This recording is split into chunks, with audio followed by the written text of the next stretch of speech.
The Silver Chair by C.S. Lewis. Chapter 11, Part 2. In the Dark Castle. The prisoner was now so straining at his bonds that they cut into his wrists and ankles. "Beware," he said, "beware.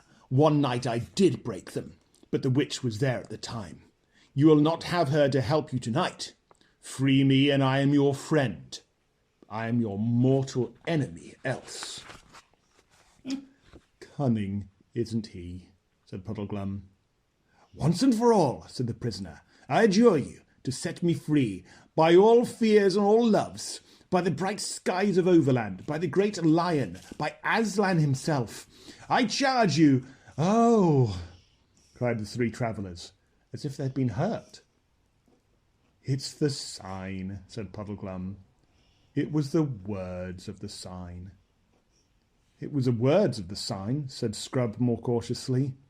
"Oh, what are we to do?" said Jill. It was a dreadful question.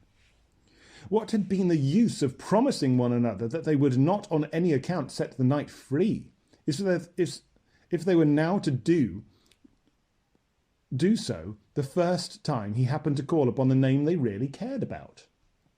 On the other hand, what had been the use of learning the signs if they weren't going to obey them? Yet could Aslan have really meant them to unbind anyone, even a lunatic, who asked it in his name? Could it be a mere accident? Or how if the Queen of the Underworld knew about all the signs and had made the knight learn this name simply in order to entrap them? But then, supposing this was the real sign? They had muffed 3 already. They daren't muff the 4th. "Oh, if only we knew," said Jill. "I think we do know," said Puddleglum. "Do you mean you think everything will be all right if we do untie him?" said Scrub. "I don't know about that," said Puddleglum. "You see, Aslan didn't tell Poll what would happen. He only told her what to do. That fellow will be the death of us once he's up, I shouldn't wonder. But that doesn't let us off following the sign." They all stood looking at one another with bright eyes. It was a sickening moment. "All right," said Jill suddenly.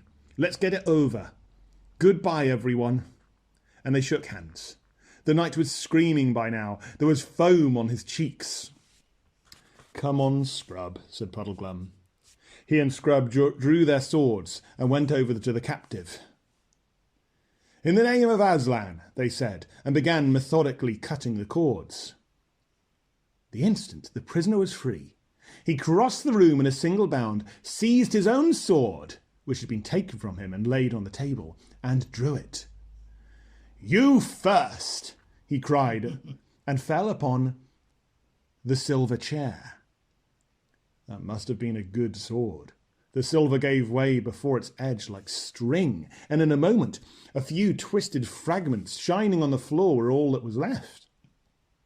But as the chair broke, there came from it a bright flash, a sound like small thunder, and for one moment a loathsome smell. "Lie there, vile engine of sorcery," he said, "lest your mistress should ever use you for another victim." Then he turned and surveyed his rescuers. And the something wrong, whatever it was, had vanished from his face. "What?" he cried, turning to Puddleglum. "Do I see before me a Marshwiggle? A real, live, honest Narnian Marshwiggle?" So you have heard of Narnia after all," said Jill. "Had I forgotten it while I was under the spell?" asked the knight. "Well, that and all other bedevilments are now over.